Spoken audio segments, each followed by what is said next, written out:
ඇස් ඇත්තවුන් හට රූප දකිනු පිණිස. නත්ති මේ සරණං අඤ්ඤං ධම්මෝ මේ සරණං වරං. දහම් දැකුම, දහම් ඇසුම, දහම් ශ්‍රවණය කිරීම හැර, ඒ දහම් මඟ ගමන් කිරීම හැර වෙනත් සරණක් ඔබට මට ලෝක සත්වයින්ට නොමැත කියන ඒ බුදු වදන සිහිපත් කරන ගමන් ඔබට පැන නගින දහම් ගැටලු විසඳා ගන්න ආකාරයේ ඔබට පැන නගින සමාජීය ගැටලු වලට අපි ධර්මානුකූලව විසඳුම් හොයන ආකාරය පිළිබඳව ඔබට ධර්මානුකූලව ඒ අවවාද අනුශාසනා කරන්නට ධම්මෝබාස YouTube නාලිකාව ඔස්සේ විකාශය කෙරෙන මේ ධම් සරසෙවන සදහම් සාකච්ඡා මාලාවේ අපි අද පටන් මේ ආකාරයෙන් සෝදානම් වෙනවා. ඉතින් ඔබ සියලු දෙනාටම ඇතිවෙන දහම් ගැටලු සමාජීය ගැටලු වලට අවශ්‍ය කරන පිළිතුරු එහෙම නැත්නම් ධර්මානුකූල විසඳුම් හොයාගන්න දහම් අවවාද ලබා ගන්න ඔබට ධම්මෝබාස YouTube නාලිකාව ඔස්සේ අද පටන් හැකියාව විවර කර දෙමින් විශේෂයෙන් අද දවසේ මේ සදහම් සාකච්ඡා මණ්ඩපයේට වැඩම අවදාරන්ට යෙදුණා රබුක්කන කුඩාගම සිරි කෙත්තාරාම ධම්සෙනසුනේ සේනාසනාධිපති හැටියට කටයුතු කරන ත්‍රිපිටකාචාර්ය ඒ අපේ කල්යාණ මිත්‍ර කිරුළපනේ භද්‍රානන්ද ස්වාමින් වහන්සේ උන්වහන්සේව ඊටමත් ගෞරවයෙන් යුක්තව ඒ ධම්මෝබාස YouTube නාලිකාව ඔස්සේ සිදු කෙරෙන මෙදම් සරසෙවන සදහම් සාකච්ඡා මාලාවට ඊටමත් ගෞරවයෙන් යුක්තව নমස්කාර පූර්වකව පිළිගනු ලබනවා. ඉතින් අද දවසේ අපි ඔබට ගෙනෙන්න බලාපොරොත්තු වෙන්නේ පළමු ප්‍රශ්නය හැටියට අපි හඳුරන්නේ අපේ ගැටලුව තමයි අද සමාජයේ ඇති වෙලා තියෙන ගැටලුවක් අද ලෝකයේ ඇති වෙලා තියෙන ගැටලුවක් අපි ලංකාවේ ඒ වගේම ඔය චීනය අනික් ඇමරිකාව ඔය වගේ බලවත් රටවල් වල පවා මේ කාලේ අපි දන්නවා අපි හඳුරන්නේ මේ තෙල් ප්‍රශ්නයක් ඇති වෙලා තියෙනවා. එතකොට අපේ මිනිස්සු කරන්නේ එක්කෝ පාලක පක්ෂයට වේවා එහෙම නැත්නම් පිරිසකට තවත් පිරිසකට මේ කාරණාව මුල් කරගෙන දොස් කියනවා. අපි හඳුරන්නේ ওই වගේම දැන් මේ සමාජයකට ඇතිවෙච්ච ප්‍රශ්නයක් එක රටකට විතරක් සීමා නොවි කලිනුත් ඇති වුණා අපිට මතකයි මේ කොරෝනා වසංගතය ආවෙලත් මේ වගේ ලෝකෙටම ඒක බලපෑවා. අපි හඳුරන්නේ මේ ලෝකෙටම මෙහෙම බලපාන හැමෝටම එක විදිහේ නිකන් විපාකයක් වෙන්න මේ වගේ ප්‍රශ්න ඇති වෙන්නේ මොන වගේ හේතුවක් හින්දාද කියලා පොඩ්ඩක් පැහැදිලි කරන්න ගෞරවයෙන් ඔබ වහන්සේට ආරාධනා කර සිටිනවා. තෙරුවන් සරණයි සියලුම දෙනාට. හොඳයි අපි අහපු ප්‍රශ්නෙත් එක්කම අනුව මේ කතාව ආරම්භ කරොත් එහෙම ඇත්තටම බුදු පියාණන් වහන්සේ පෙන්වලා දෙනවා මේ ලෝකේ ක්‍රියාත්මක වෙන ධර්මතාවයක් තියෙනවා. ඒ තමයි හේතුඵල ධර්මතාවය. ඒ කියන්නේ අපි යම්කිසි හේතුවක් හැදුවා නම් හේතුන්ට අනුකූලව තමයි ඵල ක්‍රියාත්මක වෙන්නේ. එතකොට දැන් අපිට අපි කියමු දැන් මේ තෙල් පෝලිං වල ඉන්නවා.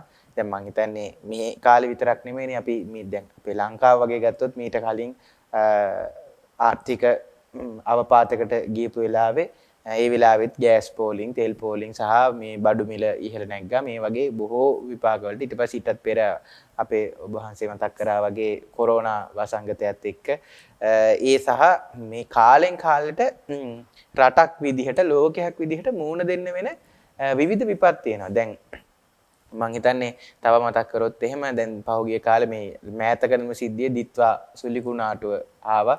ඒකෙන් මහා පිරිසකට විපත් සිද්ධ වුණා, ගෙවල් නැති වුණා, වාහන, දීපල, ඔය ජීවිත වලින් පවා මේ වන්දි ගෙවන්න සිද්ධ වුණා.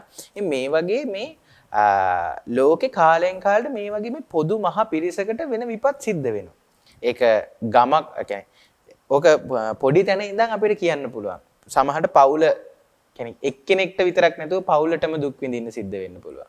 එහෙම නැත්නම් යම්කිසි ගමක් එකතු වෙලා ඒ ගමටම භුක්ති විඳින්න සිද්ධ වෙන්න පුළුවන්. එහෙම නැත්නම් රටක් එකතු වෙලා රටටම භුක්ති විඳින්න සිද්ධ වෙන්න පුළුවන්. එහෙම නැත්නම් මුළු ලෝකෙකටම දැන් අද වගේ දැන් මේ කියන ප්‍රශ්නේ මම හිතන්නේ මුළු ලෝකෙම විශාල රටවල් ප්‍රමාණයකට බොහෝ හැම රටකටම වගේ බලපාපු ප්‍රශ්නයක්. ඒතර මේ තෙල් ප්‍රශ්නේ කියන එක. ඒකට මේ වගේ දැන් මේ හැම ප්‍රමාණයකින්ම මේ ප්‍රශ්න මේ ඇති වෙන්න පුළුවන්. හැබැයි මේ හැම දෙයකටම මුල අර අපි කතා කරොත් එහෙම දැන් අපිට ඇවිල්ලා තියෙන මේ ඇති වෙලා තියෙන තත්ත්වය කියලා කියන්නේ ඵලයක්. මේක හේතුවක් නෙමෙයි.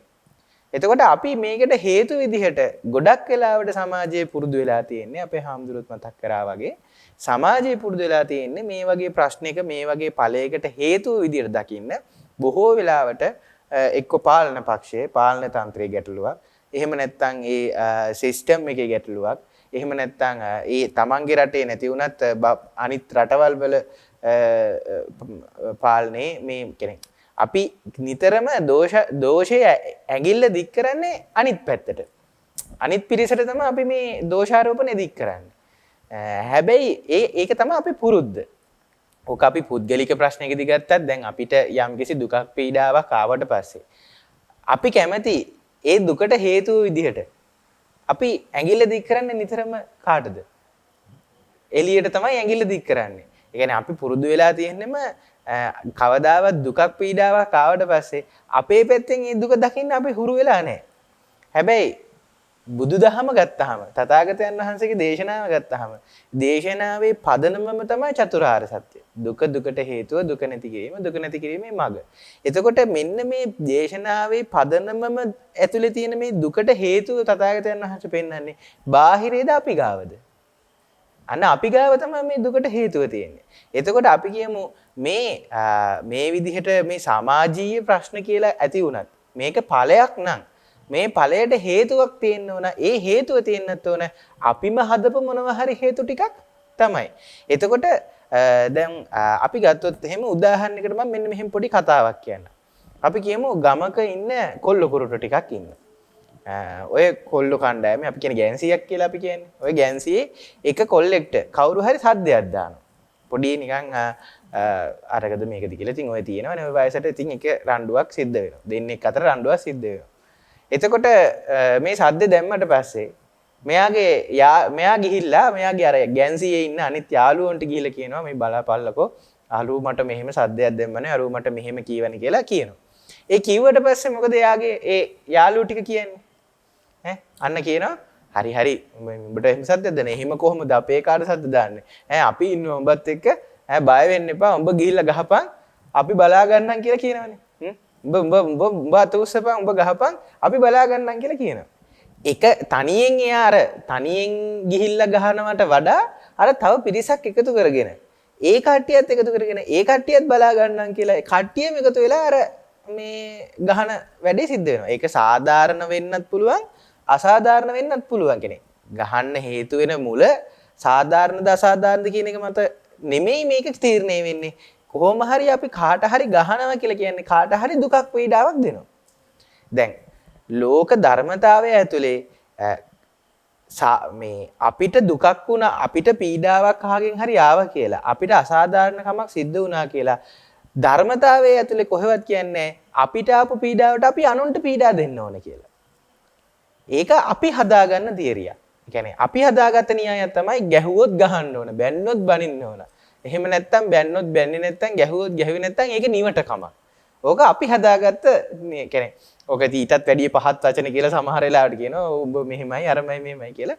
නමුත් ඒ නිවටකම කියන එක ධර්මතාවයේ තියෙන එකක් නෙමෙයි. ඒක අපි හදාගත්ත එකක්. දැන් ඒක තථාගතයන් වහන්සේ පෙන්නනවා අපි දන්නවා බොහෝ දෙනා දන්න ධම්මපද ගාථාවක් තියෙනවා. නහි වේරේන වේරාණි. වෛරයෙන් වෛරය නොසන්සිඳේ.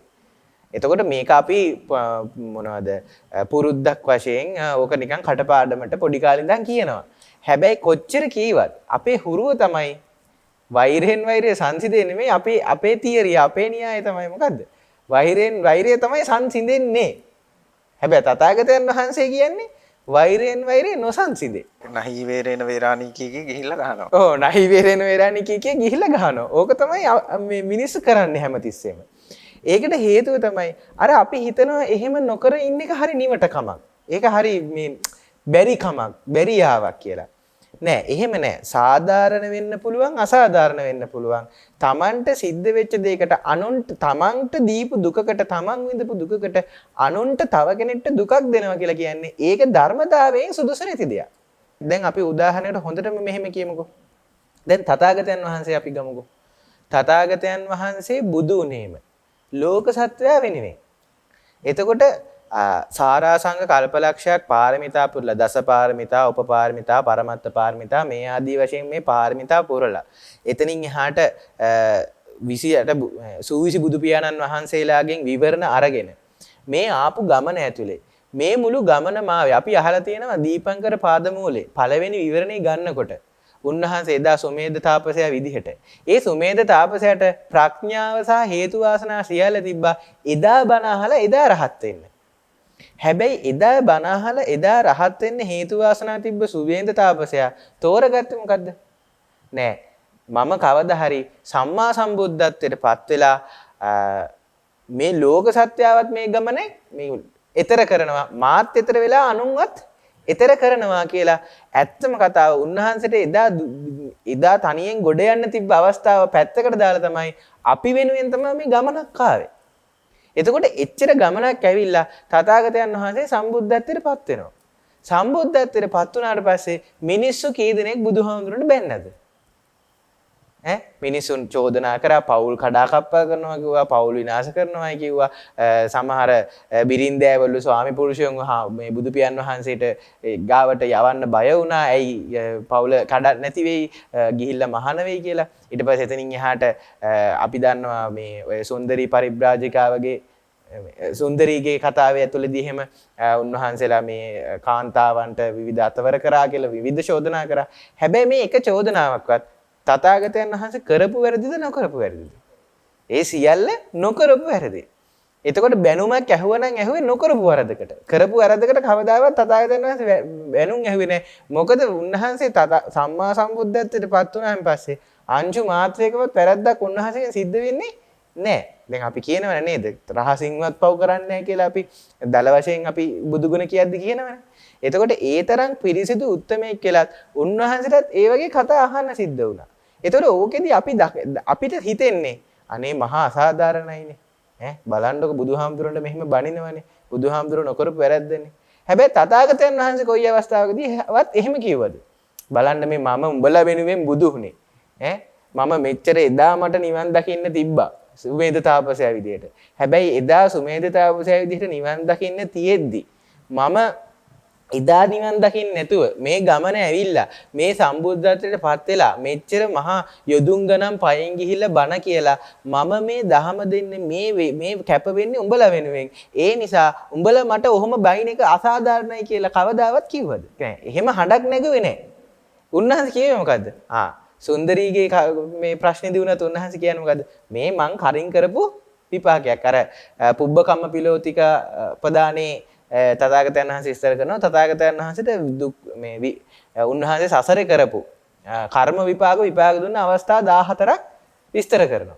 එතකොට එතනදී ඒ ඔය සුන්දරීගේ ප්‍රශ්නේදී පෙන්නනවා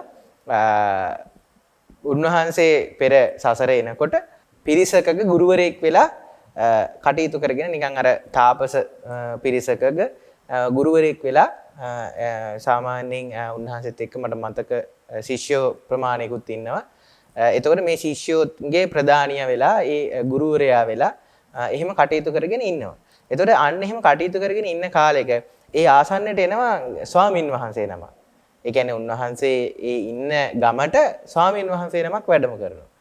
මට මතක විදිහට මට හරියටම මතක නැහැ එක්ක පසේ බුදු පියන් වහන්සේ නමක් හෝ නැත්නම් රහතන් වහන්සේ නමක් හෝ ඔහොම ගුණෝත්තමයෙක් තමයි වඩින්නේ.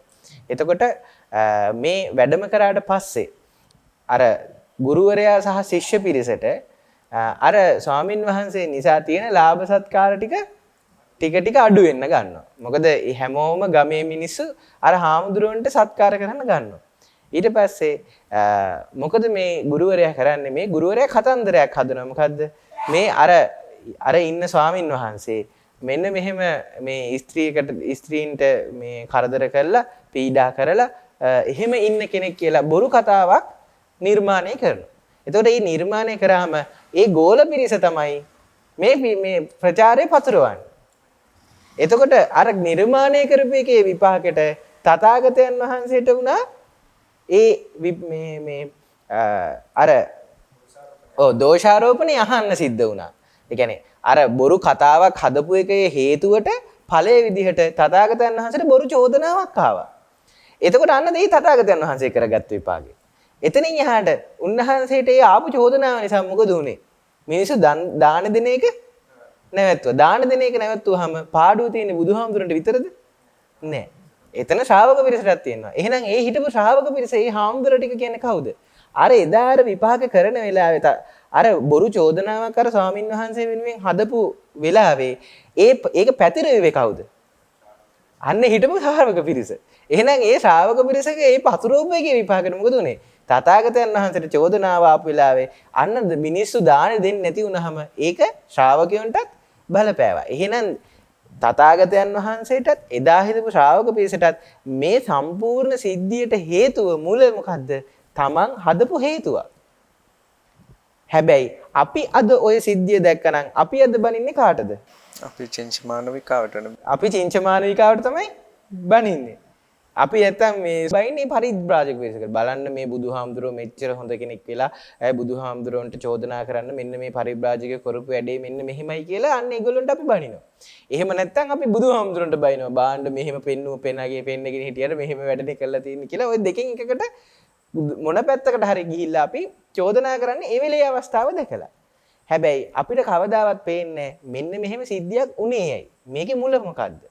ඔන්න ඔකට කියනවා හොඳ වැඩක් හොඳ කතාවක් කියනවා අපි ওই වගේ සිද්ධියක් වුණාම අපි කියන්නේ මහා අපරාධයක් සිද්ධ වුණා කියලා.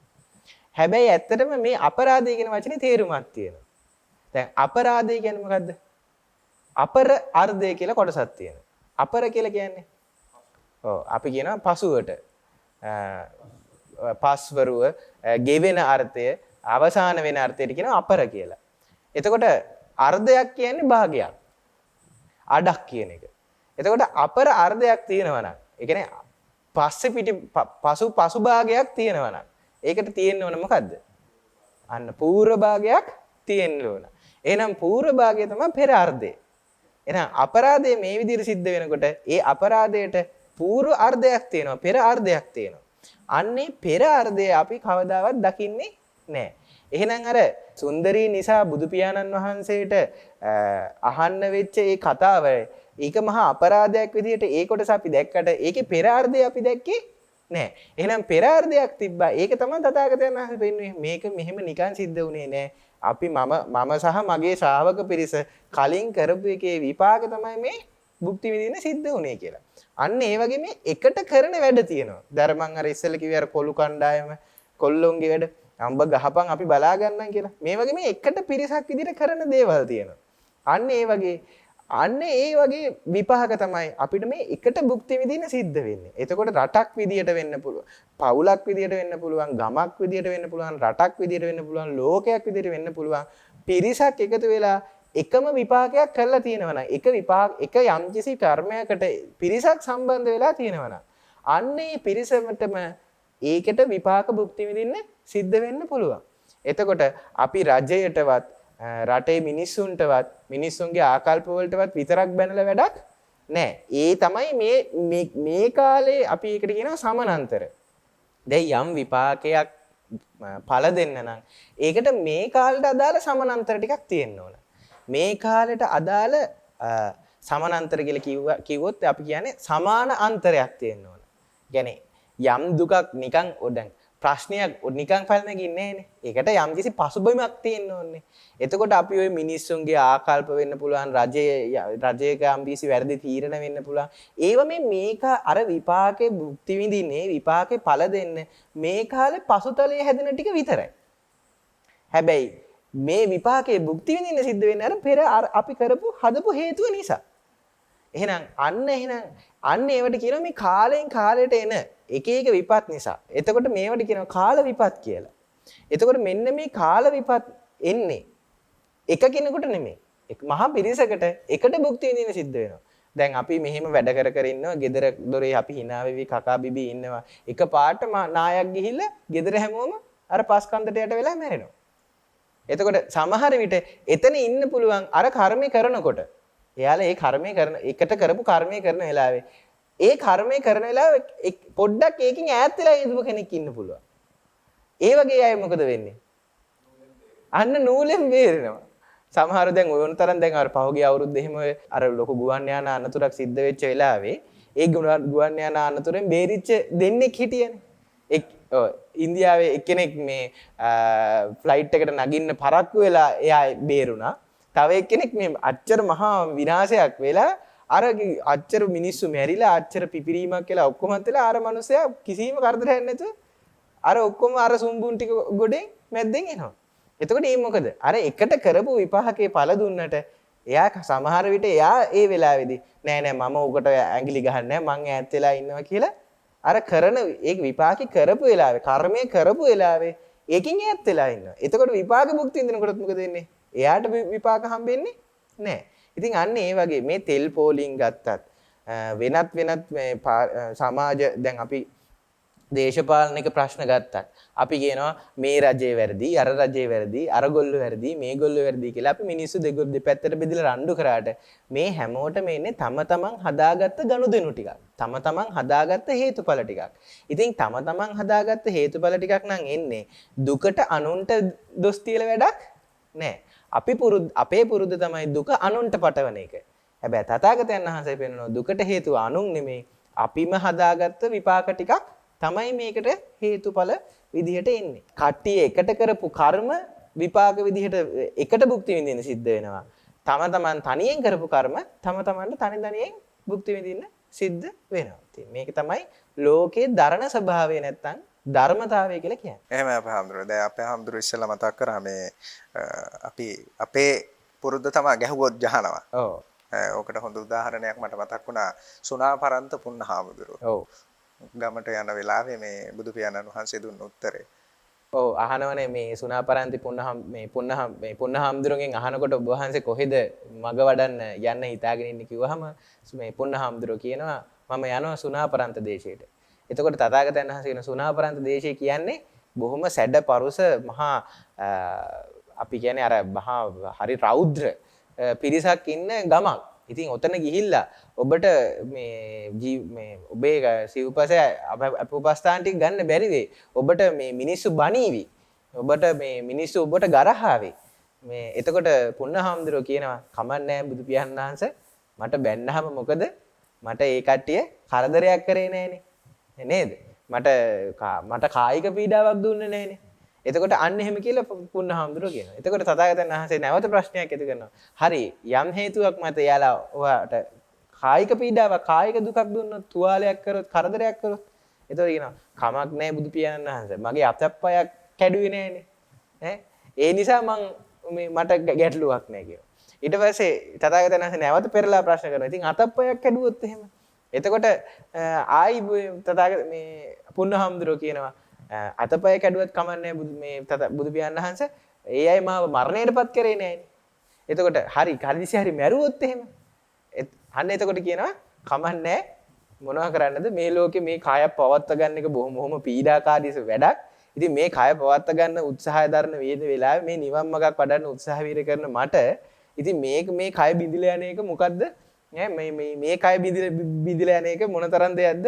ඒකට හරි මේගොල්ලෝ උදව්වක් කරන්නේ කියලා අන්න මේ උන්වහන්සේ කියනවා අන්න එතකොට තථාගතයන් වහන්සේ කියනවා සාදු සාදු පුන්න ඔබට සුදුසුම ප්‍රදේශය තමයි සුණාපරන්ති කියලා කියනවා. අන්තිමට සුණාපරන්ත දේශයට යනවා. උන්වහන්සේට කිසිම කරදරයක් පීඩාවක් වෙන්නෙත් නැහැ. සුණාපරන්තයේ හිඳපු මහ පිරිසක් උන්වහන්සේගෙන් බණ අහලා අරිහත් ඵලයටපත් වෙනවා. සෝවාන් වෙලා අරිහත් ඵලයටපත් වෙනවා.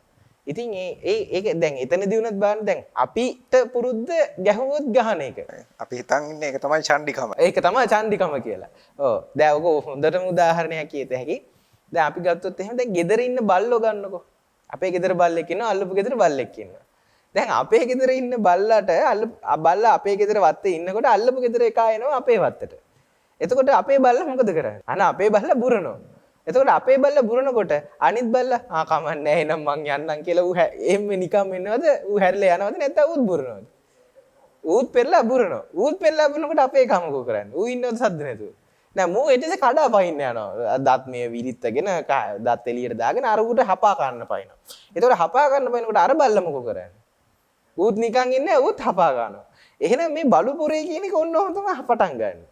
අපි ඕනතරම් බලු පොර දකින්නවනේ. ඉතින් එකෙක් බුරුවහම අනිත් එකත් බුරනවා. ඒ බිරුමට අමු කඩා පැන්නාම අරුත් කඩා පයින්නවා. එහෙනම් මේ බල්ලෝ කරනවා මොකද කරන්නේ? බල්ලොන්ගේ සිහිත තමයි බිරුවොත් බුරනවා මේ කඩා පැන්නොත් කඩා පයින්නවා. ඔය බල්ලොන්ගේ පුරුද්ද. ඒතකොට දැන් මිනිස්සු විදිහට අපි මොකද කරන්නේ? දැන් අපිට කවුරු හරි බනිනවා. බැන්නාම අපි මොකද කරන්නේ? පෙරලා අපිත් බයින. එතකොට අර බල්ලා කරන්නේත් මොකද්ද? බිරුවහම අනිත් පැත්තට බුරනවා. ඊට පස්සේ අපිට කවුරු හරි ගැහුවොත් එහෙම අපි මොකද කරන්නේ? අනිත් පැත්තට ගහනවා. එතකොට බල්ලාත් මොකද කරන්නේ? කඩා බැන්නොත් එහෙම මොකද කරන්නේ? අනිත් පැත්තට කඩා පයින්නවා. එතකොට ගැහුවොත් ගහන එකයි බැන්නොත් බයින් එකයි අපි විතරද කරන්නේ? නෑ. ඒක තිරිසන් සතත් කරනවා. බල්ලත් කරනවා. එතකොට බල්ලා කියන්නේ තිරිසන් සතෙක්. දැන් අපි කියනවා අපි හරි උදාරුවට කියනවා මනුස්ස කියන්නේ උසස් මනසක් තියෙනවා කියලා. නේද? මිනිස්සයාගේ දැන් එහෙමනේ අපි කියන්නේ. එතකොට මිනිස්සයා උසස් නම් තිරිසනාට වඩා අපි කරන්න ඕනේ තිරිසන් වැඩද මනුස්ස වැඩද? එතකොට මනුස්ස වැඩ. එහෙනම් තිරිසනත් කරන වැඩ එනම් අපි කරන්නේ අපේ ග්‍රේඩ් අපේ විශේෂත්වයක් අපේ සුවිශේෂීත්වයක් අපේ විශිෂ්ටත්වයක් නැහැ. අපේ උසස් බවක් නැහැ. එහෙනම් උසස් බව කියන්නේ එයාලා කරන වැඩේ අපි නොකර ඉන්නවා නම් අන්න ඒකටයි උසස් බව කියලා කියන්නේ. එහෙනම් ගැහුවොත් ගහන වැඩේ ඕන මනුස්සයෙක්ට කරන්න පුළුවන්. බැන්නොත් බනින වැඩේ ඕන මනුස්සයෙක්ට කරන්න පුළුවන්. ඒක කරන්න දෙපාරක් හිතන්න ඕනෙත් නැහැ. කෙනෙක් අපිව කේන්ති ගැස්සුවට පස්සේ අපිට කේන්ති ගන්න දෙපාරක් හිතන්න ඕනේ නැහැ.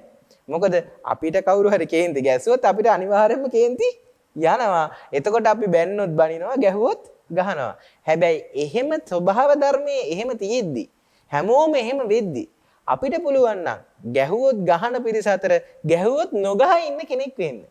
බැන්නොත් බයින පිරිස අතර බැන්නොත් නොබැන ඉන්න පිරිස කෙනෙක් වෙන්න. එතකොට අමාරු වැඩේ කරන්නේ අර ගැහුවහම ගහන කෙනාද ගැහුවහම නොගහ ඉන්න කෙනාද? අන්න ගැහුවහම නොගහ ඉන්න කෙනා තමයි අමාරු වැඩේ කරන්නේ. හැබැයි අපිට හිතෙන්නෙම අමාරු වැඩේත් ගැහුවොත් ගහ ගන්න එක මේ තමයි වැඩ්ඩා ගැහුවොත් නොගහ ඉන්න කෙනා නිවටයක්. හැබැයි ඇත්තටම වැඩ කවුද? ගැහුවොත් නොගහ ඉන්න කෙනා. එයා නොගහ ඉන්නේ එයාට ගහන්න බැරි කමට නෙමෙයි. එයා නොගහ ඉන්නේ ගහලා වැඩක් නැතිනම් මොකද එහෙම වුණොත් එහෙම ඊළඟට මතු විපාකයක් හට ගන්න නිසා. එහෙනම් තමන් ගුටි කාපු බැනුම් අහපු හේතුව සාධාරණ වෙන්න පුළුවන් අසාධාරණ වෙන්න පුළුවන්. මම තථාගතයන් වහන්සේගේ උදාහරණය ගත්තේ ඒකයි. උන්වහන්සේ කිසිසේත්ම නොකර වැරදි වලට බැනුම් ඇහුවේ. ඒතර අපිටත් එහෙම නොකර වැරදි වලට බැනුම් අහන්න ගුටි කන්න සිද්ධ වෙන්න පුළුවන්. හැබැයි ඒ දේවල් වලට අපි ආයි නැවත පෙරලා ප්‍රතිප්‍රහාර එල්ල කරනවා කියන්නේ ඒකට රියැක්ෂන් එකක් නැත්තම් ප්‍රතිචාරයක් දක්වනවා කියන්නේම අපි නැවත විපාකයක් හදනවා කියන එක. එතකොට එහෙනම් දැන් අපිට යම් දුකක් පීඩාවක් තනිව හෝ වේවා පිරිසක් රටක් විදිහට ලෝකයක් විදිහට හෝ වේවා විඳින්න සිද්ධ වෙලා තියෙනවා නම් ඒක අපි හදපු හේතුවක ඵලයක්. තථාගතයන් වහන්සේටත් නොකල වැරද්දකට බැනුම් අහන්න සිද්ධ වුණේ කලින් නොකල වැරදි වලට අනුන්ට චෝදනා කරලා ආපු නිසා. ඒ චෝදනාව කරලා තිබ්බ නිසා. චෝදනා කරලා තිබුණේ නැත්නම් තථාගතයන් වහන්සේටත් ඒ චෝදනාව අහන්න වෙන්නේ නැහැ. එහෙනම් අපිටත් යම් දුකක් පීඩාවක් තනිව හෝ වේවා පිරිසක් වශයෙන් හෝ වේවා භුක්ති විඳින්න සිද්ධ වෙනවා නම් ඒකට හේතුව අපි සසරේ හදපු අපි සසරේ කරපු කර්ම විපාක කර්මයක් මිසක මේ වෙලාවේ කතාවක් විතරක් නෙමෙයි. මේ වෙලාවේ කතාව මේ කාලේට අදාළ අර සමානතර ටිකක් විතරයි. ඉතින් අර අපි නිතරම පුරුදු වෙන්න ඕන අපර අර්ධය දකින්න නැතුව පූර්ව අර්ධයත් දකින්න. එතකොට අපිට මිනිස්සු එක්ක රණ්ඩු සරවල් කරගන්න ගහමරා ගන්න තියෙන ඌමනාව අවශ්‍යතාවය අඩු වෙනවා. එතකොට අපේ හැමදෙරනේ දැන් අපේ මේ සාකච්ඡාව අහන ශ්‍රාවක පින්වත් පිරිසට මෙහෙම ගැටලුවක් ඇති වෙන්න පුළුවන්. අපි දැන් කතා කරා අපේ ඔබ වහන්සේ පැහැදිලි කරලා දුන්නා මේ සසර ගමනේ පිරිසක් හැටියට අපි කරපු මොකක් හරි මේ කර්මයක විපාකයක් තමයි මේ විදිහට අපිට අද පටිසන් දීලා තියෙන්නේ, ඵල දීලා තියෙන්නේ. මේ කාල විපත්තියක් විදිහට මේ පටිසන් දීලා තියෙන්නේ කියලා. එතකොට අපේ හැමදෙරනේ අපේ ශ්‍රාවක පිරිසට ගැටලුවක් ඇති වෙන්න පුළුවන්. එතකොට අපි තෙල් පෝලිං වල උඩ බලාගෙන ඉන්නද කියලා. ඔව්. ඇත්තටම හොඳ ප්‍රශ්නයක්. එහෙම අපිට හිතෙන්න පුළුවන්. ඒ කියන්නේ එතකොට කවුරුත් වැරදි නැද්ද කියලා. ඇත්තම කතාව තමයි අර කිව්වා වගේ දැන් යම් කිසි දුකක් පීඩාවක් අපි භුක්ති විඳිනවා නම් මේකට හේතුව අපි කරපු කර්මික ඵලයක්. ඒ කියන්නේ කර්මික ඵලයක් තමයි මේ භුක්ති විඳින්නේ. යම් සසරේ කරපු හේතුවක් තියෙනවා. ඒ හේතුවට ඵලයක් දැන් අපි භුක්ති විඳිනවා. එතකොට අපිට අපි කියමු තෙල් පොලිමක අපි ඉන්න එක අපිට ලේසි වැඩක්ද අමාරු වැඩක්ද? ඇත්තටම අමාරු වැඩක්. එතකොට අපි කියමු තෙල් පොලිම නෙමෙයි අපි මොනියම්ම හෝ වේවා යම් කිසි දුක් විපාක අපි ගුටියක් ගහනවා කියමුකෝ. කවුරු හරි අපිට ගහනකොට ඒ ගුටියේ කණ එක ලේසි වැඩක්ද අමාරු වැඩක්ද? අපහසු වැඩක්. ඒතර බැනුමක් වුණා අපි කියමු බැනුම අහන් ඉන්න සිද්ධ වෙන එක අපහසුතාවය. ඒතර ඕක ඇත්තටම කිව්වොත් එහෙම අපි දන්නවා මේ ලෝකේ විපාක එන ಜಾති 8ක් තියෙනවා. අන්නේ ಜಾති අතර කියනවා මොකද්ද? අපි කියනවා මොනවද? අටලෝ දහම. මොනවද විපාක එන විදිහට? සැප දුක, යස අයස, ලාභ අලාභ, නිന്ദා ප්‍රශංසා. එහෙනම් මෙන්න මේ 8 අපිට අනිවාර්යෙන් භුක්ති විඳින්න සිද්ධ වෙනවා. ඒකට පෘථග්ජනද, සෝවාන්ද, සකදාගාමිද, අනාගාමිද, රහත්ද, තථාගත සම්මා සම්බුද්ධද කියන එක අදාළ නෑ. ඉන්දියාවේද, මුස්ලිම්ද, ක්‍රිස්තියානිද, ඉන්දියාවේද, ඇමරිකාවේද, චීනේද, ඒ ප්‍රංශයේද, ඉතාලියේද ඒ කියන එක අදාළ නෑ. හැමෝටම මෙන්න මේ කියපු 8 විපාක විදිහට හම්බ වෙනවා. හැබැයි ප්‍රශ්නේ හටගන්නේ මේ විපාක විදිහට ලැබෙන එකට අපි මූණ දෙන්නේ කොහොමද කියන එක මත. එතකොට අපි කියන්නේ මේ දැන් මෙතනින් කියන්නේ බෑන් ඔබට දැන් මේක තේරුම් ගත්ත ගමන් ඔබ තෙල් පොලිමේ ගිහිල්ලා සැපේ ඉන්නේ නැහැ. ඔබට තෙල් පොලිමේ ගිහිල්ලා එන්න එක පීඩාවක් තමයි. හැබැයි ඔබ තෙල් පොලිමේ ඉන්න පීඩාවට අමතරව ඔබ නැවත පීඩාවක් භුක්ති විඳිනවා. ඒකට අපෝ මෙහෙමයි අරමයි මෙහෙමයි අරගොල්ලෝ වැරදි මේගොල්ලෝ වැරදි රජේ වැරදි මේ අහවල් රටවල් වැරදි මේගොල්ලෝ කියලා අපි අර ඒක නැවත හිත දෙවෙනියට දුකක් විඳිනවා. ඒක හරියට තථාගතයන් වහන්සේ උදාහරණයක් දෙනවා. සල්ල සූත්‍රයේදී බුදු පියාණන් වහන්සේ පෙන්නනවා කෙනෙකුට උලක් අනිනවා එක තැනකට. ඒ උල ඇන්නට පස්සේ එතනටම තවත් එයා ඉල්ලගෙන උලක් එන ගන්නවා. දැන් මොකද වෙන්නේ? මෙයා මේ ඇනිච්ච උල නිසා වේදනා දෙකක් විඳිනවා නේද? අර පළවෙනි උල ඇනිච්ච දුකක් විඳිනවා. එතනම දෙවෙනි කැන ගත්තාම දෙවෙනි කැනීප දුකක් විඳිනවා. එතකොට අන්න ඒ වගේ තථාගතයන් වහන්සේ පෙන්වලා දෙනවා මෙන්න මේ වගේ මේ ලෝක සත්‍යය සාමාන්‍ය පෘථග්ජන ලෝක සත්‍යයේ ස්වභාවය තමයි එයාලට අර කියපු අර අටලෝ දහමට අදාළ විපාක මුක්ති විඳින්න සිද්ධ වෙනවා. ඒතර ඒව සැපයි කියලා කොහෙවත් තථාගතයන් වහන්සේ කියන්නේ නැහැ. ඒව දුකයි තමයි. හැබැයි ඒව දුක වුණාට අපි මොකද කරන්නේ? ඒ දුක මත පදනම් වෙලා ඒ දුක අල්ලගෙන අපි හදනවා නෑ මේක මට කැමතිසේ තියෙන්න ඕන. මම කැමති නෑ මෙහෙම සිද්ධ වෙනවට. මම කැමති නෑ තෙල් පොලිමේ ඉන්න. ඇත්තටම ප්‍රශ්නේ අපි තෙල් පොලිමේ ඉන්න එක නෙමෙයිනේ අපිට තියෙන ප්‍රශ්නේ. අපිට තියෙන ප්‍රශ්නයක් මොකද්ද? තෙල් පොලිමක නැතුව තමයි අපි තෙල් ගහ ගන්න ඕන. ඉතින් ප්‍රශ්නේ තියෙන්නේ ඇත්තටම තෙල් පොලිමේ ඉන්න එකේ නෙමෙයි. තෙල් පොලින් නැතුව තෙල් ගහ ගන්න ඕනේ කියලා අපි බලාපොරොත්තු වෙනවා. හැබැයි මේක අපි හදපු විපාකයක් තියෙනවා. මෙහෙම මේ කට්ටක් කාලා තමයි මේක මේ අපි හදලා තියෙන විපාකේ කට්ට කාලා තෙල් ටික ගන්න. එතකොට අපිට ඒක හම්බෙන්නේ කොහොමද? කට්ට කාලම තමයි ගන්න වෙන්නේ. එතකොට ප්‍රශ්නේ තියෙන්නේ ඇත්තටම කට්ට කාලා හම්බෙන එකේ නෙමෙයි. කට්ට නොකා හම්බෙන්න ඕනේ කියලා අපි හිතන් ඉන්නේ එකේ. එහෙනම් තථාගතයන් වහන්සේ කියනවා අන්න ඒක හැල්ල අන්න ඒක මොකද කරන්නේ? අර පළවෙනි උල ඇනිච්ච තැන අපි දෙවෙනි උලක් යන ගන්නවා. මේක මෙසේ සිදු නොවිය යුතුයි කියන බලාපොරොත්තුව නිසා. යම්පි ඉච්ඡන්න ලබති තම්පි. අන්න යම්පි ඉච්ඡන්න ලබති තම්පි දුක්ඛං. ලෝක ධර්මතාවය තමයි යමක් ඉච්ඡාව මත පදනම් වෙලා ලැබෙන්නේ නැහැ කියන එක. එහෙනම් යමක් ඉච්ඡාව මත පදනම් වෙලා ලැබෙන්නේ නැත්තම් අපි කරන්න ඕන තෙල් පොලිමේ ඉන්න එක කට්ටක් පීඩාවක් තමයි. එතනින් එහාට ගිහිල්ලා අපි ලෝකේ අපිට බැනුමක් අහන්න සිද්ධ වෙන්න පුළුවන්, ගුටියක් කන්න සිද්ධ වෙන්න පුළුවන්, අපිට ලාභ පාඩු අපිට ජීවිතේ සිද්ධ වෙන්න පුළුවන්. මේ හැම දෙයකම ඒව දුක් තමයි. ඒව සැප කියලා කොහෙවත් කියන්නේ නැහැ. සහ ඒව මේ දැන් මම මේ සසරේ මේ කරපු එකක් හින්දානේ මට මේක ආවේ කියලා හිතුවා කියලා එන විපාක නැති වෙන්නේ නෑ. ඒක අනිවාර්යෙන් එනවා. හැබැයි අපිට කරන්න පුළුවන් දේ තමයි අර පළවෙනි උල එනගෙන එක කරන්න දෙයක් නෑ. ඒක ඇනෙනවා. හැබැයි එතන අපි ඉල්ලගෙන දෙවෙනි පාර උලක් යන ගන්න එක අපිට නවත්ත ගන්න පුළුවන්. එහෙනම් අන්නේ දෙවෙනි පාර උල යන ගන්න එක නවත්තන්න ඔබ තෙල් පොලිමේ ඉන්න. ඔබ තෙල් පොලිමේ ඉද්දි හැබැයි කල්පනා කරන්න තෙල් පොලිමේ ඉද්දි අනිත් අයත් එක්ක කතා කර රජයටවත් අනිත් මිනිස්සුන්ට බයින්න එපා. ඔබ තේරුම් ගන්න මෙන්න මෙහෙම ධර්මතාවයක් මට භුක්ති විඳින්න සිද්ධ වෙලා තියෙනවා. මොනව කරන්නද දැන් ඉතින් පොලිමේ ඉඳලා තෙල් ටික ගහ ගන්නවා. ගහ ගන්න නොලැබුණත් ඒත් ඉතින් මොනවා කරන්නද? එහෙනම් ඔබේ ප්‍රශ්නේ තිබ්බේ ඔබ මෙසේ සිදු නොවිය යුතුයි කියලා බලාපොරොත්තුව හදපු තැන මිසක ඔබට තෙල් පොලිමේ ඉන්න සිද්ධ වෙච්ච එක නෙමෙයි ඔබේ ප්‍රශ්නේ. ඔබට ගුටියක් කන්න දැන් සුණාපරන්තෙට යන පුන්නහාමුදුරුවන්ට ඒ සුණාපරන්තෙට ගිහාම ප්‍රශ්නයක් නැති උනේ උන්වහන්සේට සමහර විට ගුටියක් කන්න සිද්ධ වෙන්න තිබුණා. තථාගතයන් වහන්සේ කියන්නේ ඔබට ගුටි කන්න වෙයි, ඔබේ අතපය නැති වෙයි, ඔබ මරණයටපත් වෙයි. ඒ හැම දෙයක්ම සිද්ධ වෙන්න පුළුවන්. හැබැයි පුන්නහාමුදුරන්ට එක දෙයක් තිබ්බා. එය එසේ සිදු නොවිය යුතුයි කියලා බලාපොරොත්තුවක් තිබුණේ නෑ. අන්න ඒක නිසා යම්පි ඉච්ඡන් නලබති තම්පි දුක්ඛං කියන දුකටපත් උනේ නෑ. ඒ කියන්නේ යම් ඉච්ඡාවක් තියෙනවනම් යම් බලාපොරොත්තුවක් තියෙනවනම් අන්නේ බලාපොරොත්තුව නැතිවීම නිසා දුකටපත් වෙනවා කියන දුක ආවේ නෑ. එහෙනම් පුන්නහාමුදුරුව නැති කරේ මිනිස්සුන්ගෙන් ගුටි කන්න තියෙන හේතුව නෙමෙයි. අන්න බුදු පුන්නහාමුදුරුව නැති කරේ දෙවෙනි උල. එහෙනම් තථාගතයන් වහන්සේට අච්චර නොකල වැරදි වලට බැනුම් බණිද්දි තථාගතයන් වහන්සේ කවදාවත් කිව්වේ නෑ මම උඹලා වෙනුවෙන් මෙච්චර කට්ට කාලා පාරමිතා පුරලා උඹලා මටමන බයින්නේ කියලා කිව්වේ නෑ. මේ තෝදෙය්‍ය බමුණා මේ ඇවිල්ලා තථාගතයන් වහන්සේට බණිද්දි තෝදෙය්‍ය බමුණට බුදු පියාණන් වහන්සේ මොකද්ද කියන්නේ?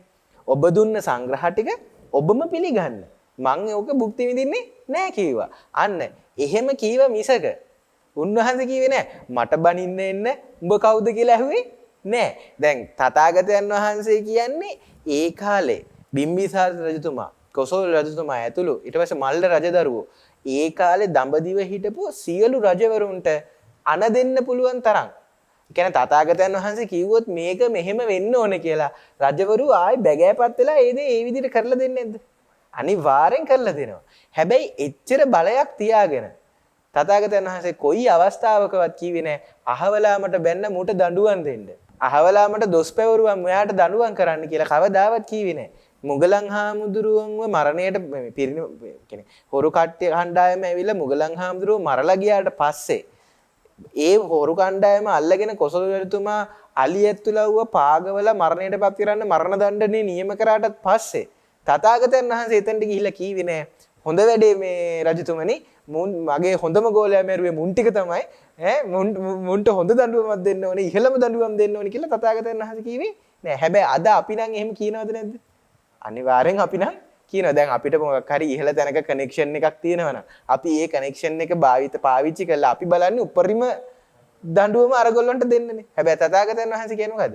රජතුමනි මේ කට්ටියට දඬුවම ලිහිල් කරන්න කියලා කියන්නේ. මොකද මෙයාලට මේක සිද්ධ වුණේ මෙයාලගේම වැරද්ද විතරක් නෙමෙයි කියලා අන්න අපේ මොග්ගල්ලානත් වැරදි කියලා තමයි ඔබ අහලා ඇති අර සසර එනකොට අර අන්ධ අම්මව තාත්තව මරපු ඒ කතාව ඔබ අහලා ඇති මං වෙලා යන නිසා ඒක කියන්නේ නැහැ. එතකොට අන්නේ කතාව කියන්නේ අන්න එතනදී. එතකොට අන්න තථාගතයන් වහන්සේ දකින්නකොනේ මොකද තථාගතයන් වහන්සේ දන්නවා සසරේ විපාක කර්මයක් හදලා තියෙනවා නම් හේතුවක් හදලා තියෙනවා නම් පෙර අර්ධයක් තියෙනවා නම් ඒකට අපරාර්ධයක් තියෙනවාමයි ඵලයක් තියෙනවාමයි. හැබැයි ඒ ඵලය නෙමෙයි අපිට දුක අරන් එන්නේ. ඒ ඵලය නෙමෙයි අපිට ප්‍රශ්නේ අරන් එන්නේ. අපිට ප්‍රශ්නේ අරන් එන්නේ ඒව එසේ සිදු නොවේවා කියලා අපි හදපු බලාපොරොත්තු ටිකයි අපිට දුක අරන් එන්නේ. එහෙනම් අපේ දුකට හේතුව බාහිරින් එන ප්‍රශ්න නෙමෙයි අපේ තියෙන බලාපොරොත්තු ටික. එහෙනම් ඔබ බලාපොරොත්තුව ඔබ මෙසේ සිදු නොවේවා කියලා බලාපොරොත්තු වෙන්නේ නැතුව බලාපොරොත්තුවක් හදාගන්න නැතුව ඔබට භුක්ති විඳින්න සිද්ධ වෙන දේ අර සරලවම කිව්වොත් එහෙම ලැබෙන දේ ඇක්සෙප්ට් කරන්න. ලැබෙන දේ ඇක්සෙප්ට් කරා නම් ඔබට ගැටෙන්න හේතුවක් නැහැ. එහෙමයි අපේ හාමුදුරනේ ඔබ වහන්සේ පැහැදිලි කරන්න යෙදුණා මේ තෙල් ප්‍රශ්නෙට විසඳුම්. ප්‍රශ්නේ හොයාගෙන ගියා. අපි ප්‍රශ්නේ හොයාගෙන යනකොට ප්‍රශ්නේ පටන් ගත්ත විදිහ අපි තේරුම් ගත්තා. ඉතින් ප්‍රශ්නේ පටන් ගත්ත විදිහ තියාගෙන වෙන කෙනෙක්ට ඇඟිල්ල දික් කරන එක ගැලපෙන්නේ නැහැ කියන එක අපේ හාමුදුරුවෝ පැහැදිලි කරලා දුන්නා. ධර්මානුකූලව මේකට මේ ප්‍රශ්නේ ඇති වෙලා තියෙන විදිහ පැහැදිලි කරලා දුන්නා. ධර්මානුකූලව කොහොමද අපි මේ ප්‍රශ්නෙට මුහුණ දෙන්න ඕනේ කියන කාරණාව පැහැදිලි වුණා. එහෙනම් අපේ හාමුදුරනේ අපි අදට මේ සාකච්ඡාව ඒ ධම්මෝපාසී YouTube නායකලිකාව ඔස්සේ ගෙනෙන ධම්සර සෙවන සදහම් සාකච්ඡාව මේ ආකාරයෙන් නිමවට පත් කරන්න බලාපොරොත්තු වෙනවා. නැවත මේ වගේ ලෝකේ කතා වෙන සමාජීය වශයෙන් ඇති වෙන ඒ ගැටලු වලට දහම් පිළිතුරක් දහම් අවවාදයක් ඒවට අපි කොහොමද මුහුණ දෙන්න ඕනේ කියන කාරණාව දහම් අවබෝධයක් හැටියට ඔබට ධම්මෝපාස YouTube නාලිකාව ඔස්සේ රැගෙන එන බලාපොරොත්තුෙන් අදට සමුගන්නවා සියලු දෙනාට තෙරුවන් සරණයි. ධම්මෝපාස ඇස් ඇත්තවුන් හට රූප දකිනු පිණිස